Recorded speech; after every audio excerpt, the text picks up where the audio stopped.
Hello friends, எல்லாரும் எப்படி இருக்கீங்க? நானும் ரெகுலராக லாங் வீடியோ அப்லோட் பண்ணணும்னு நினைக்கிறேன். பட் என்னால் அப்லோட் பண்ணவே முடியல. ஷார்ட்ஸ் மட்டும்தான் அப்லோட் பண்ண முடியுது. ஆக்சுவலி இது ரொம்ப பழைய வீடியோ தான், பொங்கல் அப்போ எடுத்தது. என்னோடய மெமரிஸ்க்காக இருக்கட்டும், நான் அப்லோட் பண்ணுறேன். விருப்பம் இருக்கிறவங்க பாருங்கள், விருப்பம் இல்லாதவங்க ஸ்கிப் பண்ணிக்கோங்க. இனிமேல் அப்பப்போவே எடுத்து அப்லோட் பண்ண ட்ரை பண்ணுறேன். பொங்கல் நல்லா ஜாலியாக ஹாப்பியாக செலிப்ரேட் பண்ணோம். என்ன ஒரு சின்ன வருத்தம்னா, என்னோடய ஹஸ்பண்ட் என் பக்கத்தில் இல்லை. இது எங்களுக்கு தலை பொங்கல். அந்த டைமில் அவங்களுக்கு ஆஃபீஸில் ஒர்க் இருக்குதுன்னு சொல்லி வர முடியாமல் போயிடுச்சு. சூரிய பொங்கல் எல்லார் வீட்லேயும் வீட்டில் தான் வச்சு படைப்பாங்க. பட் எங்கள் வீட்டில் கோயிலில் தான் பொங்க வைக்கணும். அப்படி இல்லைன்னா வீட்டில் செஞ்சு நாங்கள் கோயிலில் எடுத்துகிட்டு போய் தான் முதல்ல படைச்சிட்டு வரணும். அதே மாதிரி நாங்கள் வீட்லேயே பொங்கல் பொங்கிட்டு கோயிலுக்கு எடுத்துகிட்டு போய் படைக்க கிளம்பிட்டோம். அம்மா அப்பா 2 பேருமே சுகர் பேஷண்ட்ஸ் தான். அதனால் காலையிலே டிஃபன் முடிச்சுட்டு அதுக்கப்புறம் கோயில் போகலான்னு காலையில் இட்லி செய்ய ஆரம்பிச்சிட்டேன். அம்மா நேத்தியே மாவு அரைச்சி போட்டுட்டாங்க. மாவு நல்லா கரெக்டான பதத்தில் புளிச்சு இட்லி நல்லா சாஃப்டாக வந்திருந்தது. உங்கள் வீட்டில் எப்படி பொங்கல் வைப்பீங்கன்றதை கமெண்ட் செக்ஷனில் சொல்லுங்கள். கோயில் போயிட்டு வந்துட்டு தான் காய்கறி எல்லாம் வாங்கிட்டு வந்திருந்தோம். அன்றைக்கி வெஜிடபிள் பிரியாணி செய்யலான்னு பிளான் பண்ணியாச்சு. நான் எங்கள் வீட்டு பிரியாணி மாதிரி எங்கேயுமே நான் சாப்பிட்டதே இல்லை. எங்கள் வீட்டில் எப்படி செய்வோன்னா, நிறைய வெஜிடபிள்ஸ் போட்டு பிரியாணியை கொஞ்சம் குழைய வைக்கிற மாதிரி தான் செய்வோம். எங்கள் வீட்டில் அது எல்லாருக்கும் ரொம்ப பிடிக்கும். காலையிலே செஞ்சிட்டோன்னா 3 வேளைக்கும் பிரியாணி தான். எங்கள் வீட்டில் எப்போவுமே சீரக சம்பா ரைஸில் தான் பிரியாணி செய்வோம். அது மாதிரி அந்த பிரியாணி செய்கிறதுக்கு நான், அப்பா, தம்பி, அம்மா 4 பேருமே வேலை செய்வோம். ஜாலியாக இருக்கும். நல்லா என்ஜாய் பண்ணிவிட்டு பேசிட்டு 4 பேரும் ஒரே இடத்துல இருந்துட்டு வேலை செஞ்சிட்ருப்போம்.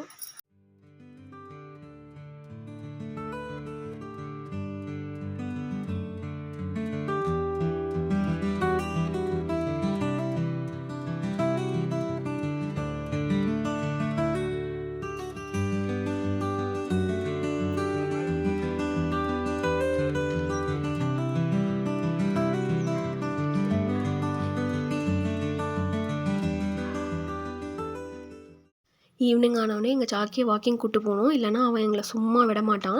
சாக்கியை வாக்கிங் கூப்பிட்டு போக ஆரம்பித்த உடனே இந்த 3 குட்டியும் எங்கள் கூட வந்துடும். இவங்களோட அம்மா தான் ஃபஸ்ட் நாங்கள் வளர்த்துட்டு இருந்தோம். இந்த குட்டியெல்லாம் போட்டு எங்கள்கிட்ட கொடுத்துட்டு அவள் எங்கேயோ போயிட்டா. இவங்க எல்லாருக்கும் காலையிலே பிஸ்கெட், தண்ணி, நைட்டுக்கு டின்னரும் வச்சுருவாங்க.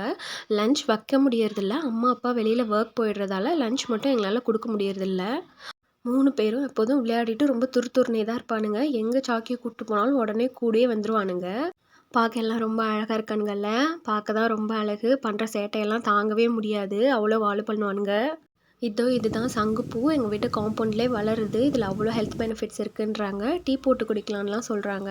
இது வரைக்கும் நான் ட்ரை பண்ணதில்லை. ஃப்யூச்சர் டேஸில் கண்டிப்பாக ட்ரை பண்ணி பார்ப்போன்னு தான் இருக்கேன். அம்மா அப்பா நான்வெஜ் சாப்பிட மாட்டாங்க. ஸோ இந்த மாதிரி பொங்கல், தீபாவளியில் எந்த ஃபெஸ்டிவ் டைம்னாலும் நாங்கள் சித்தி வீட்டுக்கு போயிடுவோம். அங்கே போயிட்டு சிக்கன், மட்டன் எல்லாமே செஞ்சுருப்பாங்க. நானும் தம்பியும் போயிட்டு சாப்பிட்டு வந்துடுவோம். சித்தி வீட்டில் இருந்து சாப்பிட்டு மூவி பார்த்துட்டு அங்கேருந்து கிளம்பவே ஈவினிங் போல் ஆகிடுச்சு. எங்கள் ஊரில் ஐசிஹெச்ன்ற கடை இருக்குது. அங்கே வந்து காஃபி ரொம்ப ஸ்ட்ராங்காக டேஸ்ட்டாக இருக்கும். நான் வந்து காஃபியும் என் தம்பிக்கு வந்து ரோஸ் மில்க்கும் வாங்கியிருந்தோம். அது குடிச்சிட்டு அங்கேருந்து கிளம்பிட்டோம். நெக்ஸ்ட் டே எங்கள் அம்மாவோட ஊரில் வந்து திருவிழா.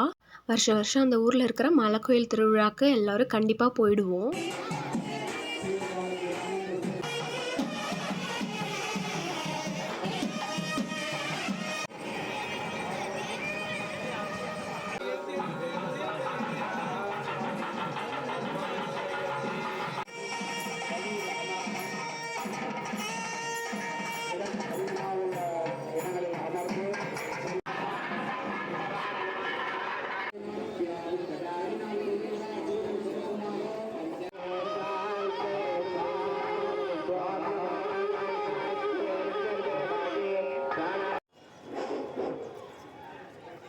ஆஃப்டர்நூன் சீக்கிரமாக போயிட்டு சாமி கும்பிட்டு வந்தாச்சு. வந்தோடனே மாமா வீட்டில் நான்வெஜ்லாம் செஞ்சு வச்சுருந்தாங்க. சிக்கன், மட்டன் எல்லாமே செஞ்சுருந்தாங்க. அங்கே லஞ்ச் முடிச்சுட்டு அடுத்து பக்கத்துலேயே இன்னொரு சித்தி வீடு இருக்குது. அங்கே போனால் அங்கேயும் ஃபிஷ் ஃப்ரைலாம் செஞ்சு வச்சுருந்தாங்க. சாப்பிடாம கிளம்பவே கூடாதுன்னு சொல்லிட்டாங்க. லஞ்ச் மாமா வீட்லேயே ஃபுல்லாக சாப்பிட்டாச்சுன்னு சொல்லி ஃப்ரை மட்டும்தான் சாப்பிட்டோம். எங்கள் மாமா வீட்டில் இந்த பூனை குட்டி போட்டிருந்தது. அதெல்லாம் பார்க்கவே ரொம்ப அழகாக இருந்துச்சு. எடுத்து கொஞ்சம் நேரம் பார்த்துட்டு கொஞ்சிட்டு விளையாடிட்டு இருந்தோம். அப்புறம் அங்கேருந்து எங்கள் வீட்டுக்கு கிளம்பியாச்சு.